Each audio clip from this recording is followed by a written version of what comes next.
O, dito po sa kabila, precious, panuto kulayan ng pula ang mansanas kung tama ang pahayag, itim ang ikulay kung mali. Ang likas yaman ay mga bagay na nagmumula sa kalikasan, tama o mali? Tama. O, anong ikukulay? Red. O, tapos sa sunod, sa number 2, bundok, lupa at karagatan ay mga halimbawa ng likas na yaman. Anong sagot? Tama. Anong ikukulay pag tama? Red. Sa number 3, ang mga likas na yaman ay hindi makakatulong sa ating komunidad. Hindi ba makakatulong? Hindi.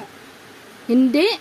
Mm-mm. Anong hindi? Ano bang sagot dyan? Ang mga likas na yaman ay hindi makakatulong sa ating komunidad.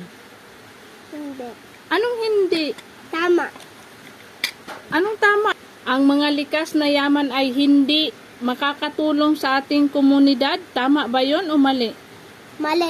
Oh, bakit sabi mo kaganina tama? Dapat nating ingatan at pagyamanin ang mga likas na yaman ng ating bansa. Ano yan? Tama, mali? Tama. Oh. Ang lumikha ng mga likas na yaman na pinagkukuhanan ng ating mga pangangailangan ay nagmula sa ating puong may kapal. Tama o mali?